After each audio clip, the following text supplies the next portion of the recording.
Devil hunt করা হচ্ছে একটা অপারেশন, যেখানে যৌথভাবে সকলে একটা ফোকাসড ওয়েতে কিছু কাজ করবেন।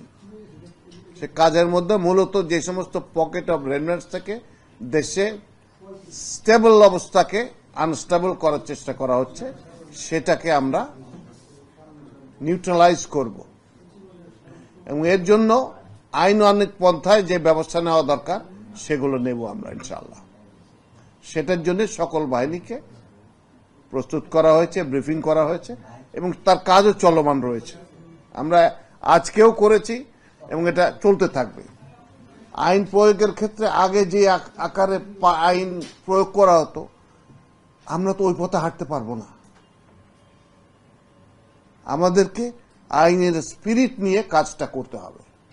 সেই জন্য আমরা চেষ্টা করেছি যে প্রচেষ্টাটা নেওয়া হয়েছে সেটা হচ্ছে যে আমরা আইন প্রয়োগের সাথে যারা জড়িত সকল বহল, যেমন পুলিশ রয়েছে এখানটায় ম্যাজিস্ট্রেট রয়েছে, ডিস্ট্রিক্ট ম্যাজিস্ট্রেট রয়েছে, চিফ জুডিশিয়াল ম্যাজিস্ট্রেট রয়েছে, এখানে একজন প্রসিকিউটর রয়েছেন, ইনারা সকলে জড়িত।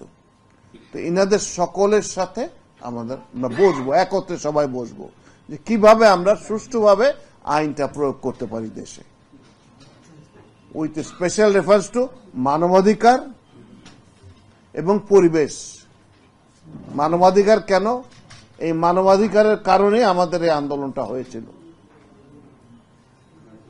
এবং আমরা চাই যে আমাদের ভবিষ্যৎ, আগামী সন্তানদের জন্য যেন একটা ভালো ভবিষ্যৎ রেখে যেতে পারি, আমাদের সিস্টেমের মধ্যে যেন একটা গুড প্র্যাকটিস আমরা রেখে যেতে পারি, আয়না ঘর যেন আর তৈরি না হয় কোনোদিন, এরকম পরিস্থিতি যেন সৃষ্টি না হয়। আমাদের সিস্টেমে যারা কাজ করবেন তারা যেন উপযুক্তভাবে কাজ করতে পারে। তো মূলত এই সমস্ত প্রয়াসের মধ্যে একটা গতকালকে আপনারা দেখেছেন, আগামীতে আমরা 11 তারিখ থেকে আমরা 11 তারিখে করব, একটা হলো এরকম আইন প্রয়োগকারী যারা আছেন তাদের বিচার ব্যবস্থার সাথে জড়িত এরকম 150 জনের সাথে আমরা বসবো। সেটাতে আমাদের মাননীয় স্বরাষ্ট্র উপদেষ্টা, আইন উপদেষ্টা জনাব আদিলুর রহমান মাননীয় উপদেষ্টা এবং পরিবেশ বিষয়ক উপদেষ্টা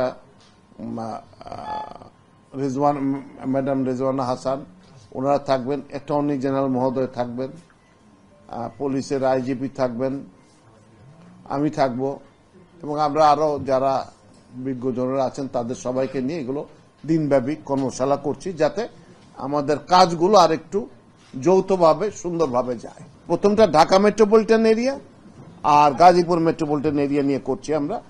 এরপরে ইনশাল্লাহ আমরা চেষ্টা করব আগামী 1 মাসের মধ্যে দেশের সকল জায়গায় এগুলো ফিজিক্যালি কথা বলা। একটা তো হলো জুমে কথা বলা, সহজ কিছু মেসেজ দিয়ে দিলাম, ওটা ইম্পার্সোনাল হয়ে যায় জিনিসটা। আমরা তাদেরকে আরো পার্সোনালাইজ করতে চাই জিনিসটা। এটা পর্যন্ত বলা হয়েছে যে এখন যে হঠাৎ করে দেখা যাচ্ছে যে রেমনেন্টস রয়ে গেছে কিছু, যারা দেশকে আনস্টেবল করার চেষ্টা করছে। তো এই জিনিসটা যেন না থাকে। হয়তো দেখা যাবে এখন আমরা তো টেলিফোনে, মোবাইলে অনেক রকম অনেক কথা বলা যায়, হয়তো দেখা যাবে এগুলো সব বুদবুদ, কিন্তু যাতে এটা মানুষের মনকে উদ্বেলিত না করে সেই জন্য এই প্রচেষ্টা আমাদের আছে। এটা আরো আরেকটু ফোকাস হয়েছে। আগে যৌথ বাহিনী সব জায়গায় দাঁড়ায় থাকতো যে আমরা কিন্তু আছি, দেখো সাবধান, এখন তা না, এখন আমরা যাব। এইটা নেতৃত্ব normally it is a police action, এটা পুলিশের একটা কাজ, পুলিশি কাজ হচ্ছে।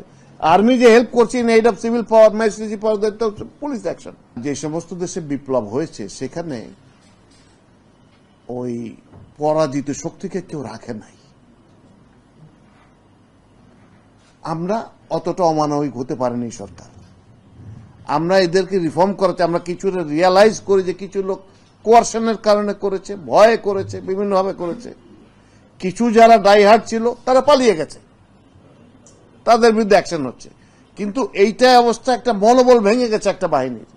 সে বাহিনীটাকে গড়ে তোলা এবং আগের যে ওরিয়েন্টেশন ছিল যে না এটা কাজগুলো এইভাবে হবে, এখন যখন আমরা কিছু নতুন কথা বলি যে এটা তো এইভাবে করা যায়, ওই এটা চিন্তাই করিনি আমরা। প্রত্যেকটা অপারেশনের একটা কোড নেম হয়, একটা নাম করা হয়, একটা ফোকাস করার জন্য। যেমন ভারত যখন হায়দ্রাবাদ দখল করে তখন যেটা আমার যতদূর মনে পড়ে সেটা একটা আর্মি নামে ছিল, তারা বলছিল it's a police action, it is operation polo সম্ভবত। তো পোলো খেলার সাথে এটার কি সম্পর্ক? নাই। তো ওই রকম এটার কিছু সম্পর্ক যদি কেউ মনে করে তো থাকতে পারে, না থাকলে নাও থাকতে পারে, কিন্তু এটার একটা ফোকাসড হতে যে we are working under that operation. চাঁদাবাজির সমস্যাটা শুধু ডেভিল হান্টের ব্যাপার না, এটা আমাদের সামগ্রিক বিষয়। কেমন? তো এই সামগ্রিক বিষয়ে আলাদাভাবে আরো কিছু এফোর্টস নেওয়া হচ্ছে, সেগুলো হয়তো ডিটেল এই মুহূর্তে আমার কাছে অতগুলো তথ্য নেই, তবে আমরা কাজ করছি। ইউনিফর্ম ছিল না, থানা পুড়াই দিয়েছে, পুলিশ নাই, কিছু নাই, তো এটা তো নর্মাল সিস্টেমে চলতেছে, এগুলো সব ধরা পড়ে। আপনারা তথ্য দিয়ে সহায়তা করেন, আমরা জনগণকে বলেছি সহায়তা করেন, যত ইনফরমেশন আসবে তত হেল্প হচ্ছে আমাদের। আমার ইনফরমেশন যে ওভারলোড থাকে সেই মানে এইটা সামাল দেওয়াই তো কষ্টকর হয়ে যাচ্ছে, যে কতগুলো অ্যাকশনের জন্য যেতে থাকবো।